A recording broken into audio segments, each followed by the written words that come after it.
Hey everyone, and welcome back for another deep dive. Today, we're going to be tackling transformers, and I know you've probably heard all the buzz, but honestly, it can get really complicated pretty quickly. So our goal today is to make sure you come away understanding what they are, why they matter, and maybe even some of the cooler things that are happening with them right now. Right. And to get us there, we're going to be looking at an interview transcript that you guys sent in with a machine learning expert who's been working with transformer models. Yeah, it's like we're getting a sneak peek into their brain. Totally. And what's really cool about this particular expert is that they've worked across a bunch of different areas, natural language processing, computer vision, you name it. Yeah, they do it all. It really shows just how versatile transformers are. Absolutely. They even said in the intro to the interview that they are, quote, passionate about pushing the boundaries of what's possible with these architectures, end quote. Wow. So I think it's safe to say we're in for a pretty wild ride. For sure. Okay, so think of transformers as the Swiss Army knives of AI, you know? Yeah. They can do it all. But before we get into the nitty-gritty, why should you, the listener, care? Well, I mean, even if you're not a data scientist, transformers are probably already impacting your life in ways that you might not even realize.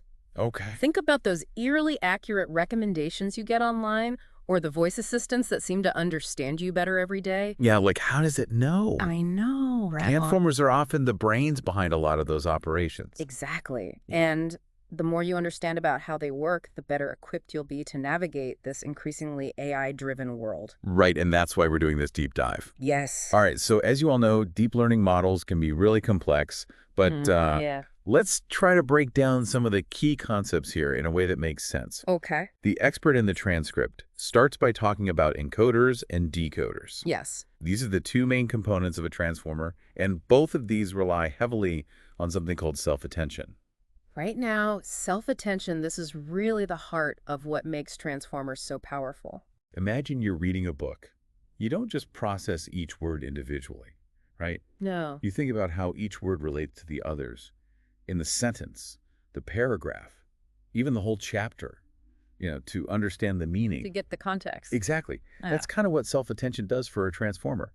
It helps the model figure out which parts of the data are most important and how they connect to each other. So it's all about relationships. It is. Okay, that makes sense. But isn't that super computationally expensive? Like, wouldn't analyzing every single relationship between words in like a huge document be a nightmare for a computer? That is a great question, and it actually gets to one of the key limitations of transformers. No. But before we jump ahead, let's unpack how this self-attention actually works. Okay, perfect. Back to the basics. So walk me through it. How does the model actually pay attention to all these relationships? Well, it does this through a clever mechanism called multi-head attention. It's like having multiple spotlights shining on the data, each focusing on a different aspect of the relationships. One spotlight might be looking for connections between subjects and verbs, while another might be figuring out how adjectives modify nouns. I see. This allows the model to capture a much richer understanding than if it were just looking at things in isolation. So it's like a team of super-powered readers, each with their own specialty, working together to analyze the text. Exactly. And by combining all these different perspectives, the model gets a much more nuanced and holistic view of the data. But like you pointed out earlier, this can be computationally intensive, especially when you're dealing with long sequences of data. Yeah, definitely something to keep in mind. Okay, good to know. We'll circle back to that. But before we get sidetracked, let's stick with the basics for now. Okay. The expert also mentioned something called positional encoding. Uh-huh. What's that all about? It sounds kind of like a GPS for words. It kind of is. You see, unlike traditional recurrent neural networks that process data sequentially, transformers look at everything at once. But that means they need a way to keep track of the order of things. Yeah, you got to know what comes first. Right. Positional encoding is essentially a way of tagging each word or data point with its location in the sequence. So it's like giving each word a seat number in a giant stadium. Got it. So the model knows that the cat sat on the mat is not the same as the mat sat on the cat. Exactly. Even though the words are the same, it all comes down to the order. Precisely. Without positional encoding, the model would just see a jumbled bag of words. Okay, chaos. Total language. Chaos. All right, so we've got self-attention, we've got positional encoding. Uh-huh. It seems like transformers are already doing a lot of heavy lifting just to understand the basic structure of the data. What happens next? Well, once the model has a good grasp of the relationships and order of the data, each position goes through what's called the feed-forward network. Think of this like a processing plant, where the wrong information gets refined and transformed into a more meaningful representation. So it's like taking all those insights gleaned from the self-attention and turning them into something the model can actually use to make predictions or generate outputs. Exactly. But here's where it gets even more interesting. To ensure that the model doesn't forget what it learned, in earlier layers, they use something called residual connections. Residual connection. Yeah, these act like shortcuts, allowing information to bypass certain layers and flow more directly through the network. Okay, so how do these shortcuts help? I mean, isn't the whole point of a deep learning model to have all those layers to process the information? It is, but there's a problem called the vanishing gradient that can happen in very deep networks. Essentially, as the information flows through all those layers, the signal can get weaker and weaker, making it hard for the model to learn effectively. So it kind of fizzles out. Yeah, it does. So the residual connections are like little boosters along the way, making sure the signal stays strong enough to reach the end. Okay, so they keep it going. They do. It's Okay. a clever way to combat that vanishing gradient problem and improve the model's overall performance.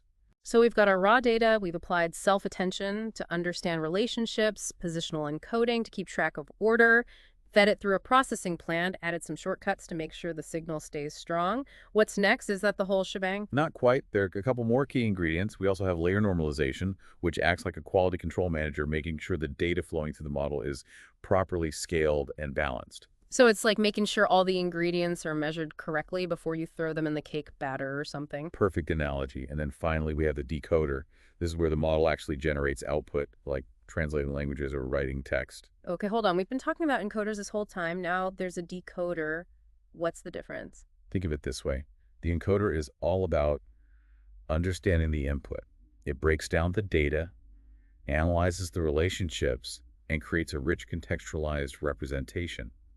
The decoder then takes that representation and uses it to generate something new.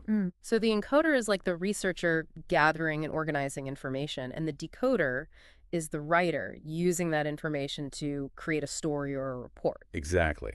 But there's a twist. The decoder also uses self-attention, but with a special trick called masked self-attention. Masked self-attention. Yeah, it's like blindfolding the writer so they can only see the words they've already written. Okay, I'm intrigued. Why would you blindfold the writer? Well, that's the key to training the model. Effectively, imagine you're trying to teach someone to write a story.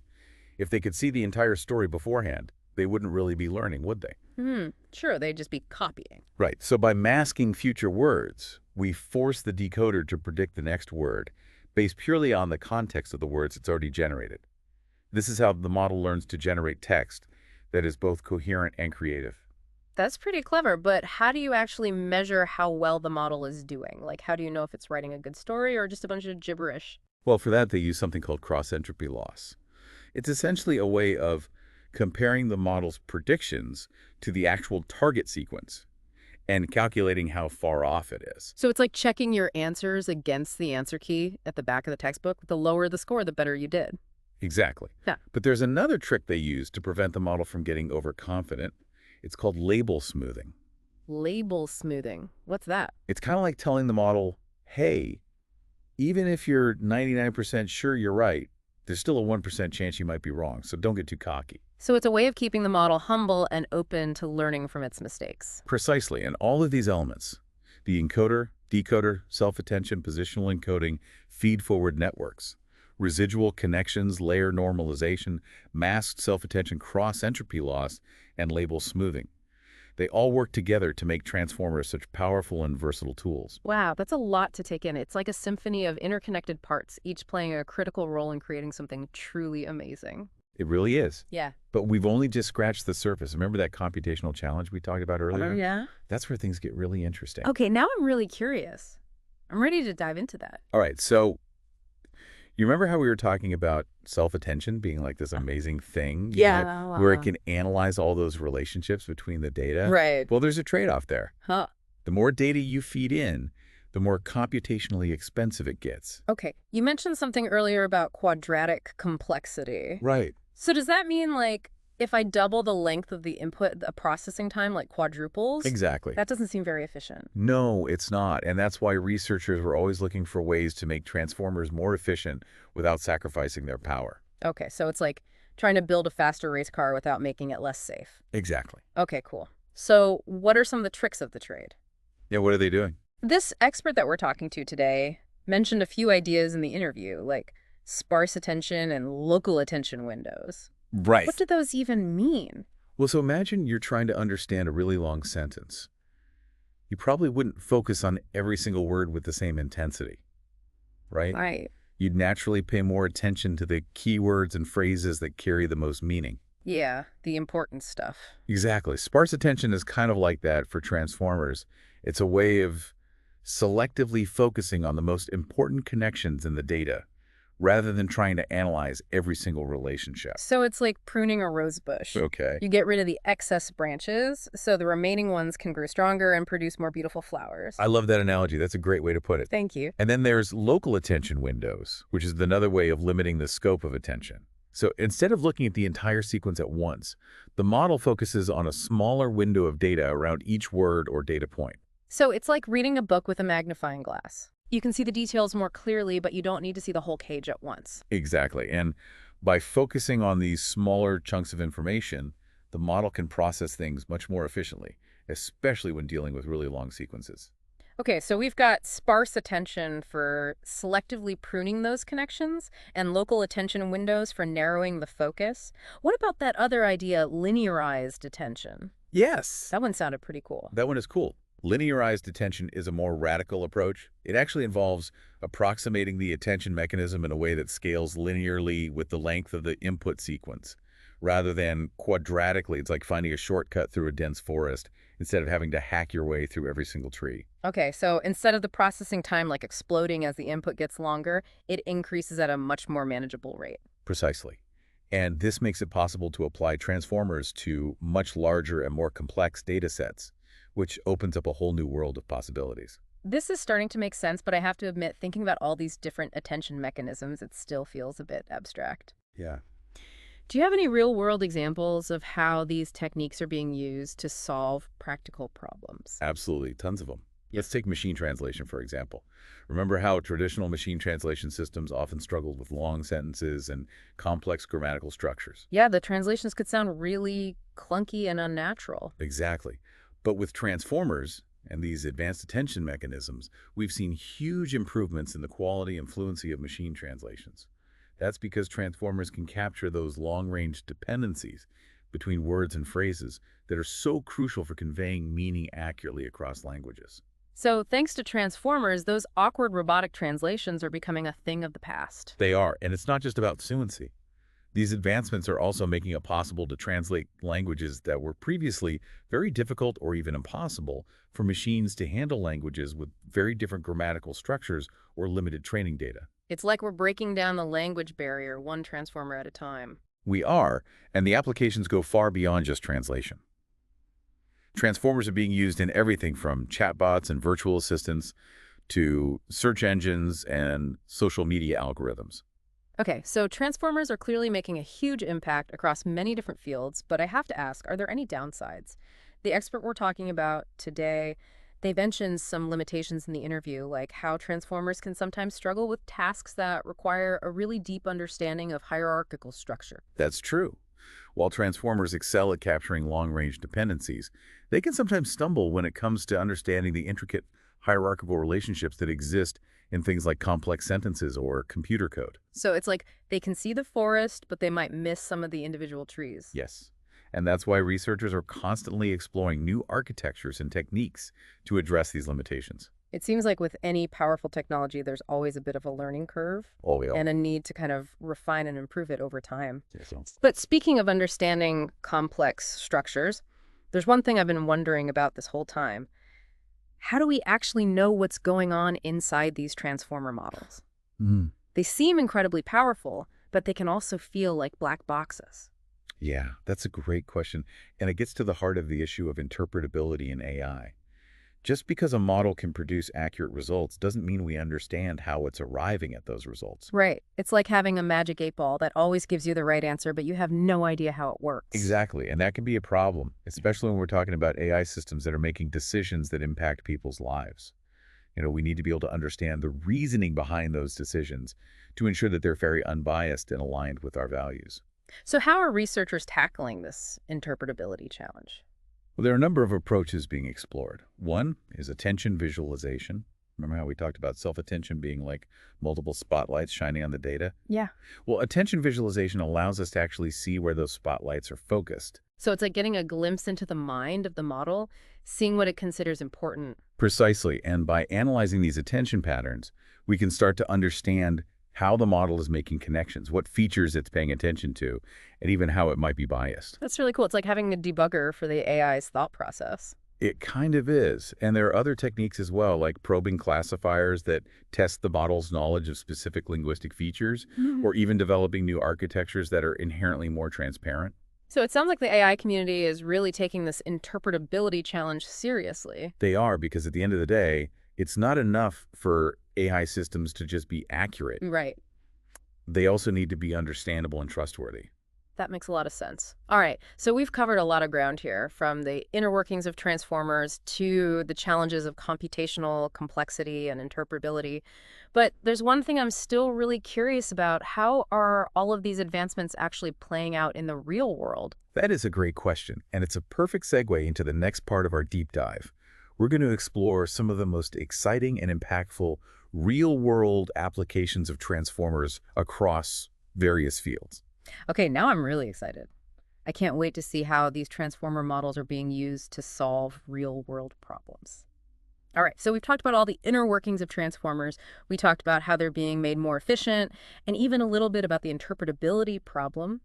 But now let's get to the good stuff, the real-world applications. Yes, this is where it gets really exciting. Yeah. Transformers have gone from being this like cutting-edge research topic to actually be used in applications that we interact with every single day. Yeah, the expert that we've been following in this transcript, they brought up a ton of different examples in this interview. Oh, yeah. Machine translation was a big one.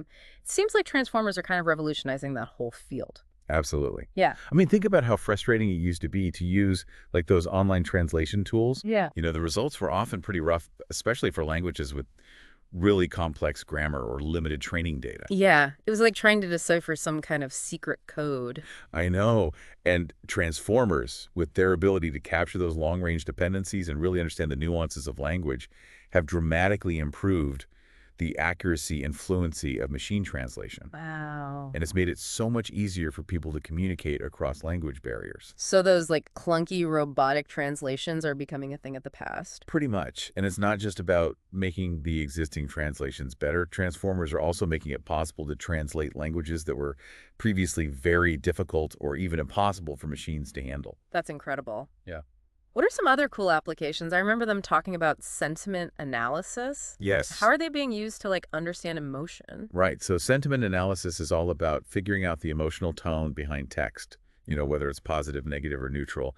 And it turns out transformers are really good at this. They can analyze customer reviews, social media posts, news articles, you name it, to kind of get a sense of how people are feeling about a particular topic. So companies could use this to kind of gauge public opinion about their products, or maybe even predict how a marketing campaign might be received? Exactly. And it goes beyond just marketing. Sentiment analysis can also be used to track social trends, identify potential PR crises, or even monitor for signs of mental health issues. That's pretty powerful stuff. It seems like sentiment analysis could be used for like good and maybe not so good purposes. That's true. It's important to think about the ethical implications there. For sure. Like with any powerful technology, you really need to use it responsibly. Okay, so we've got machine translation, sentiment analysis. Hmm. What else was there? The expert also talked about question answering systems. How are transformers being used in those? Well, imagine you have a question about a really complex topic, right? Instead of spending hours scouring the internet for answers, you could just ask a transformer-powered question answering system. So it's like having a super smart research assistant at your fingertips. Exactly. These systems can sift through massive amounts of data and pinpoint the most relevant information to answer your question accurately and efficiently. That would be a game changer for researchers, students, anyone who needs to find information quickly and reliably. I'm already thinking of all the ways I could use this in my own work. I know, me too. And it's not just about finding answers.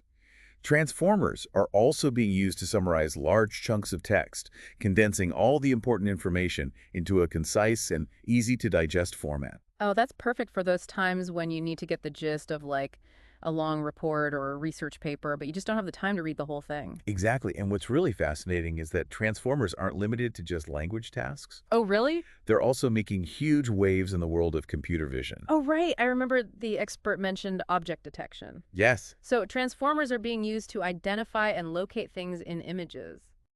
Think about self-driving cars, for example. They need to be able to see and understand their surroundings in real time. Right. Transformers are actually being used to help them do that by identifying things like pedestrians, other cars, traffic lights, road signs. So it's like giving the car a super-powered set of eyes. Exactly. And it's not just self-driving cars. Transformers are being used in a wide range of computer vision applications, from medical imaging and security systems to augmented reality and robotics. It seems like transformers are popping up everywhere. I know it's true, and it's only going to become more prevalent as the technology keeps advancing. So where do you think things are headed? What's the future of transformers? Well, the expert we've been following in this transcript, they mentioned multimodal transformers as being a really exciting area of research. Multimodal, what does that mean? It basically means transformers that can process and understand information from multiple sources at the same time. So like text images, audio, even sensor data. So instead of just analyzing text or just looking at images, these multimodal transformers could combine all those different types of information to gain a much deeper understanding of the world. Exactly. Imagine a transformer that could like watch a video, read the subtitles, listen to the audio, and then answer questions about the content all at the same time. That's incredible. It's like giving AI a much more holistic view of the world, closer to how we experience it as humans. Precisely. And as these multimodal transformers become more sophisticated, they can revolutionize everything from education and entertainment to healthcare and scientific discovery. This has been such an eye-opening conversation. I feel like I've gone from knowing next to nothing about transformers to having a pretty good grasp of like what they are, why they matter, some of the challenges and some of the really cool things that are happening with them. Me too. Yeah. It's amazing to see how this technology is evolving and the impact it's having on our world. Well, thanks for joining us on this deep dive into the world of transformers. We hope you learned something new and maybe even got inspired to explore this fascinating field further on your own. Until next time, stay curious.